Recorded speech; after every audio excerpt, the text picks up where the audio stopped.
അധർമ്മം എന്ന് പറയുന്നത് അല്ലെങ്കിൽ ബന്ധനം എന്ന് പറയുന്ന ഒരു കാര്യം മാത്രമാണ്. ഇത് എവിടെയോ ഒരു ഞാൻ എൻ്റെ എന്നല്ല, അതാണ് ഭഗവാൻ എടുത്ത് മാറ്റുന്നത്. ബാക്കിയെല്ലാം ശരി, ഞാൻ ചെയ്യുന്ന എന്ത് കർമ്മം ചെയ്യുമ്പോഴും ഈ ഒരു കാര്യം മനസ്സിലാക്കണം. എല്ലാം ഭഗവാന്റെ കാരുണ്യം കൊണ്ടും ഭഗവാന്റെ സങ്കല്പം കൊണ്ടും ഭഗവാന്റെ ഇച്ഛ കൊണ്ടാണ് എല്ലാം നടക്കുന്നത്. അത് ആ ഒരു മനോഭാവത്തോട് കഴിഞ്ഞാൽ അത് ധർമ്മം എന്ന് പറയും. അതല്ലാതെ അത് മറന്നുകൊണ്ട് ഞാനാണ് എന്ന് ഞാൻ അവിടെ വന്നു കഴിഞ്ഞാൽ ഉടനെ അവിടെ ധർമ്മം ഇല്ലാതെയാക്കുകയാണ്. അമ്മ തന്നെ പറയാറുണ്ട്, മക്കളെ ഞാൻ എന്തും സഹിക്കും, എനിക്ക് സഹിക്കാൻ വയ്യാത്ത ഒരേ ഒരു കാര്യം അഹങ്കാരമാണെന്ന് പറയാറുണ്ട്. അങ്ങനെ ഇത് ഹിരണ്യകശിപു അങ്ങനെ ഇവിടെ ചത്ത് കിടക്കുകയാണ്. ചത്ത് കഴിഞ്ഞിട്ടും ഈ നരസിംഹത്തിന് അടങ്ങുന്നില്ല, ദേഷ്യം അടങ്ങുന്നില്ല. അപ്പോൾ എല്ലാവരും പറയാണ്, ബ്രഹ്മാവും ഋഷികളും ഭഗവാനെ ശാന്ത് ഭവ, ഭഗവാനെ ശാന്ത് പറയുമ്പോൾ നരസിംഹം പറയാണ്, എങ്ങനെയാ കൈസേ ശാന്ത്, ഓ കേത്തെ ഹേ ഓ ഭഗവാൻ, എങ്ങനെ ഞാൻ ശാന്തനാകും? അവൻ പറയാണ് അവൻ ഭഗവാനാണെന്ന് പറയണം. ഹിരണ്യകശിപു ഭഗവാൻ ഹിരണ്യകശിപു എന്ന് പറഞ്ഞ് നടന്ന് അതാണ് പറച്ചങ്ങ് ചീന്തിയിട്ട് അവിടെ ഇട്ടത്. ഭഗവാൻ ഒരേ ഒരു ഭഗവാൻ, ഞാനാണ് ഭഗവാൻ എന്നുള്ളത്. അപ്പോൾ ഭഗവാൻ എന്നുള്ള കാര്യം അത് ഓം നമോ ഭഗവതേ വാസുദേവായ നല്ല മന്ത്രമുണ്ട്. ആ ഭഗവാൻ എന്നുള്ള നമ്മൾ സാധാരണ അത് ശബരിമലയ്ക്ക് പോകുമ്പോഴും ഞങ്ങൾ പോകുമ്പോഴും ഭഗവാൻ ശരണം ഭഗവതി ശരണം ശരണം ശരണം അയ്യപ്പ എന്നിങ്ങനെ പാടാറുണ്ട്.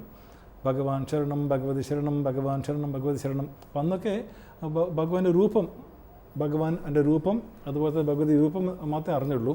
എന്നാൽ അമ്മയടുത്ത് വന്ന ശേഷം നമ്മൾ കൂടുതൽ ആ ഭഗവാന്റെ സ്വരൂപം എന്താണ്, ഭഗവതി എന്നൊരു സ്വരൂപം എന്താണെന്ന് അറിയാൻ സാധിക്കും. ചുരുക്കി നമുക്കതിന് ചർച്ച ചെയ്യാം. സാധാരണ അച്ഛനമ്മമാർ, മാതാപിതാക്കൾ അവരെ മക്കളെയും കൊണ്ട് ഗുരു അടുത്ത് വന്നിട്ട് പറയാണ്, ഗുരുദേവ എൻ്റെ മക്കൾക്ക് അക്ഷരാഭ്യാസം കൊടുക്കണം എന്ന് പറയണം. അപ്പോൾ അവരെ മനസ്സിൽ ഇത് അക്ഷരാഭ്യാസം കിട്ടിക്കഴിഞ്ഞാൽ ക്രമേണ എൽ കെ ജി പിന്നെ UKG ഇങ്ങനെ സ്കൂൾ കഴിഞ്ഞു, കോളേജ് കഴിഞ്ഞു, നല്ലൊരു PhD കഴിഞ്ഞു, പിന്നെ മകന് നല്ലൊരു ജോലി കിട്ടണം. ഒരുപാട് ഇതാണ് വിദ്യാഭ്യാസം എന്ന് അച്ഛൻ്റെ അമ്മയുടെ മനസ്സിൽ അതാണ് അക്ഷരാഭ്യാസം എന്നുള്ളത്. ശരി തന്നെയാണ്. എല്ലാ അമ്മയുടെയും തെറ്റൊന്നുമില്ല. എല്ലാ അച്ഛനമ്മമാർക്കും മക്കൾ നന്നായിട്ട് കാണണം, വലിയൊരു കലക്ടറോ അല്ലെങ്കിൽ വലിയ ഉദ്യോഗസ്ഥനായിട്ട് കാണണം, ധനികനായിട്ട് കാണണം, നല്ലത് തന്നെയാണ്, തെറ്റൊന്നുമില്ല. ഇവിടെ പക്ഷേ നമ്മുടെ കുട്ടികളെ അപ്പം ഗുരു പറയാണ്, ആചാര്യൻ പറയാണ്, നിങ്ങളുടെ മക്കൾക്ക് ഞാൻ അക്ഷരാഭ്യാസം നൽകും എന്ന് പറയുമ്പോൾ ഗുരുവിന് ചിന്ത വേറെയാണ്. ഗുരു ചിന്തിക്കുന്നത് അക്ഷര എന്നുള്ള വാക്കിൻ്റെ അർത്ഥം അക്ഷരമില്ലാത്ത, നാശമില്ലാത്തതാണെന്ന്.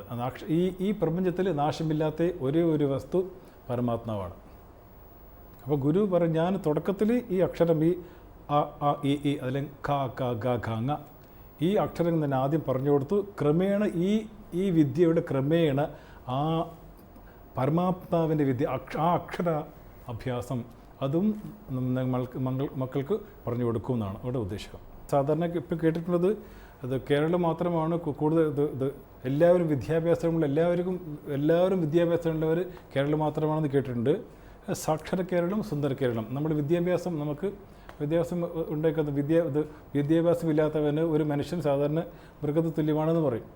അവിടെ സാക്ഷര വിദ്യാഭ്യാസം അത്യാവശ്യമാണ്. പക്ഷെ അവിടെ ഒരു പറയുമ്പോൾ നമ്മളൊരു കാര്യം ഓർക്കണം, ഈ സാക്ഷര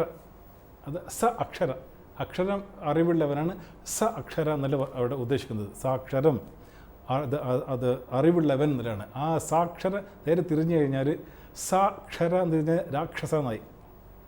ഇവിടെ ഒരു കാരണം ഓർക്കണം, രാവണൻ സാക്ഷരനായിരുന്നു. രാവണന് 10 PhD, 10 തല എന്ന് പറയുന്നതിൻ്റെ അർത്ഥം 10 PhD ആയിരുന്നു. അത് മഹാപണ്ഡിതനായിരുന്നു, സമവേദിയായിരുന്നു. ഇവിടെ നമ്മൾ ചോദിച്ചാൽ ആയുർവേദത്തിൽ ചില ഫോർമുലാസ്, ഈ ഹൈപ്പർ ടെൻഷനിലേക്കുള്ള ഫോർമുലാസ് രാവണൻ്റെ ഫോർമുല എന്ന് പറയാറുണ്ട്. ഹൈ BP മറ്റേ ഹൈപ്പർ ടെൻഷൻ്റെ മരുന്നിൻ്റെ ഫോർമുല രാവണൻ്റെ ഫോർമുല എന്ന് പറയാറുണ്ട്. അത്രയും ആയുർവേദ ജ്ഞാനം ഉണ്ടായിരുന്നു. പിന്നെ സമവേദിയായിരുന്നു, വിശാലമായിട്ടുള്ള ജ്ഞാനമുണ്ടായിരുന്നു. പക്ഷേ ഇതെല്ലാം ഉണ്ടായിട്ടും ആ ഈശ്വരജ്ഞാനം ഉണ്ടായിരുന്നില്ല. ഇതെല്ലാം ഉണ്ടായിട്ടും ഈശ്വരജ്ഞാനമില്ലെങ്കിൽ അതെല്ലാം സീറോ. അമ്മ പറയുള്ള പോലെ ആ 1 ഇല്ലെങ്കിൽ എല്ലാം 0 മാത്രമായി പോകുമെന്ന് പറയാറുണ്ട്. അപ്പോഴവിടെ ഇത് സാക്ഷര കേരളം എന്ന് പറയുമ്പോൾ അവിടെ ആ ഈശ്വരജ്ഞാനം കൂടി അതിൽ ഉൾപ്പെടുത്തിക്കൊണ്ട് വേണം പറയാം. എന്നാലും മാത്രമേ നമുക്ക് എല്ലാ ജ്ഞാനങ്ങളും ഉണ്ടായിക്കഴിഞ്ഞാലും നമുക്ക് ആത്മജ്ഞാനം ഇല്ലെങ്കിൽ നമ്മളെല്ലാവരും പൂജ്യങ്ങളായി പോകും. അപ്പോൾ നമ്മുടെ ഭഗവാൻ എന്നുള്ള വാക്ക് പറയുമ്പോൾ ഭഗവാൻ എന്നുള്ള ഭഗ ഉള്ള ആ വ്യക്തിയാണ് ഭഗവാൻ, അല്ലെങ്കിൽ ഭഗവതി. ഈ ഭഗ അതിൽ 6 കാര്യങ്ങളാണ്. ആ 6 കാര്യങ്ങൾ ഉള്ള ആ ശക്തിയാണ് ഭഗവാൻ എന്ന് പറയാം. അപ്പോൾ ഭഗ എന്തൊക്കെയാണെന്ന് നോക്കുകയാണെങ്കിൽ പ്രധാനമായിട്ട് അത് സമഗ്ര ഐശ്വര്യം എന്നുള്ള വ്യക്തിയാണ്. ഐശ്വര്യം ഇവിടെ ഉദ്ദേശിക്കുന്നത് ഈശ്വര എന്നുള്ള വാക്കുന്ന ഐശ്വര്യം. നമ്മൾ സാധാരണ കേൾക്കുന്ന ഐശ്വര്യമല്ല, ഈശ്വര ഓവർലോഡ്ഷിപ്പ്, ഈശ്വരഭാവം ഐശ്വര്യം എന്ന് പറയും. നമ്മൾ നോക്കുകയാണെങ്കിൽ ഒരു മനുഷ്യൻ നമ്മൾ നടന്നു പോകുമ്പോൾ നമ്മൾ ഞാൻ വലിയ കേമനാണ്, ഐ എ ലോഡ്, ഓവർലോഡ്. ഒരു ഉറുമ്പ് ഇങ്ങനെ എഴുതി പോകുമ്പോൾ പാവം അത് നിസ്സാരനാണ് ഉറുമ്പ്. അപ്പോൾ അതിനെ ചവിട്ടാതെ ഇങ്ങനെ പോകും. ഇപ്പോൾ ഞാൻ വലിയാണെന്ന് തോന്നുകയാണ്. അതേ ഉറുമ്പ് നമ്മൾ ചെവിയിൽ കയറി കഴിഞ്ഞാൽ നമ്മൾ ആപ്പാടെ വിഷമത്തിലായി. അപ്പോൾ ഇത് ഓവർലോഡെന്ന് പറയാൻ ഒരിക്കലും സാധ്യമല്ല. അപ്പോൾ ഒരു കൊതു ഇങ്ങനെ പറക്കുകയാണ്. കൊതു പറക്കുമ്പോൾ ഒരു തവള ചാടി അതിനെ വിഴുങ്ങിയിട്ടുമ്പോൾ തവള തോന്നുകയാണ് ഞാൻ കേമനാണെന്ന് തോന്നുകയാണ്. ആ തവള അങ്ങ് തോന്നുമ്പോൾ ഒരു പാമ്പ് വന്ന് തവളയെ വിഴുങ്ങി. പാമ്പിന് തോന്നുന്നത് ഞാൻ കേമനാണ്. പാമ്പ് എങ്ങനെ അവിടെ ഇരിക്കുക? അങ്ങനെ ഇരിക്കുമ്പോൾ ഒരു പരന്ത് വന്ന് പാമ്പിനെ കൊത്തിക്കൊണ്ടുപോയി. പരന്ത് തോന്നുന്നു ഞാൻ കേമനാണ്. അവിടെ ഒരു മനുഷ്യൻ അതിനെ വെടിവെച്ച് കൊടുത്തിട്ട് മനുഷ്യൻ ഞാൻ കേമനാണ്. അപ്പോൾ തവളയ്ക്ക് തോന്നി ഞാൻ കേമനാണ്, പാമ്പിന് തോന്നി ഞാൻ കേമനാണ്, പരന്തിന് തോന്നി ഞാൻ കേമനാണ്. ആ പരന്തിനെ വെടിവെച്ച് വീഴ്ത്തിയ മനുഷ്യൻ ഞാൻ കേമനാണെന്ന് പറഞ്ഞ് വീണ്ടും ആ കൊതു വന്ന് എന്നെ ശല്യപ്പെടുത്തി കഴിഞ്ഞാൽ ഡെങ്കു ഫീവർ, മലേറിയ ഞാൻ ആപ്പട അവശനായി. അപ്പോൾ ഇതിൽ ആരാണ് ഈ കേമൻ? ആരുമില്ല. കേമൻ എന്ന് പറഞ്ഞാൽ ഭഗവാൻ മാത്രമാണ്.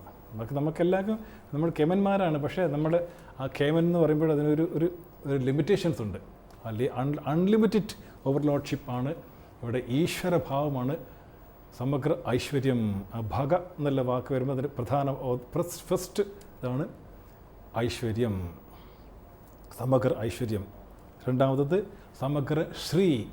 ശ്രീ എന്ന് പറയുമ്പോൾ സാധാരണ നമ്മുടെ വെൽത്ത് മാത്രമല്ല, ധനം മാത്രമല്ല, എല്ലാ ഗുണങ്ങളും. ഇപ്പോൾ എനിക്ക് എന്തൊക്കെ ഗുണങ്ങളുണ്ട് എനിക്ക് അത് കിട്ടുന്നു, അത് ഇല്ലാതെയാകുന്നു. ഈ ലോകത്തിൽ നമുക്ക് മനുഷ്യന്മാർക്കും അല്ലെങ്കിൽ എന്തൊക്കെ ഗുണങ്ങളുണ്ടോ ആ ഗുണങ്ങളെല്ലാം ഈശ്വരൻ എനിക്ക് നൽകിയതാണ്. അതിനാണ് അത് ശ്രീ എന്ന വാക്കിനർത്ഥം.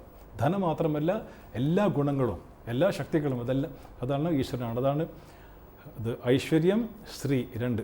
മൂന്നാമത്തത് സമഗ്ര ജ്ഞാനം, പൂർണ്ണമായ ജ്ഞാനം. എനിക്ക് ജ്ഞാനമുണ്ട്, സയൻറ്റിസ്റ്റായിരിക്കും ജ്ഞാനമുണ്ട്. ഞാൻ ഒരു തോട്ടത്തിൽ ചെന്ന് കഴിഞ്ഞാൽ എനിക്കൊരു പൂ കാണുകയാണ്. ഒരു പൂ കണ്ടു കഴിഞ്ഞാൽ ഈ പൂ എന്താണ്? ഇത് റോസാണ്. ഇതിൽ എന്തിനാണ്, why is that red colour എനിക്കറിയില്ല. എന്താണ് ഈ പൂ ഇത്രയും വലുത്, മറ്റേ പൂ ചെറുത് അറിയില്ല. വളരെ ഇത്തിരി സമയമെടുക്കുക എന്തിനാണ് അറിയില്ല. അപ്പോൾ നമുക്ക് സമഗ്ര ജ്ഞാനമുണ്ട്. ഇത് പൂവാണോ മറ്റേ പൂവാണോ ഇതാണ് ഒക്കെ ആ ജ്ഞാനമുണ്ട്. പക്ഷേ സമഗ്ര ജ്ഞാനമല്ലേ, എന്തുകൊണ്ട് ഇത് ചെറുത് അത് വലുത്, എന്തുകൊണ്ട് ഇത്ര സമയം എടുക്കുന്നു, ആ ഡീറ്റെയിൽസ് നമുക്കറിയില്ല. ആ പൂർണ്ണമായ ജ്ഞാനമുള്ളതാണ് ജ്ഞാനം, സമഗ്രജ്ഞാനം. അതാണ് ഭഗ എന്നുള്ള മൂന്നാമത്തെ അർത്ഥം.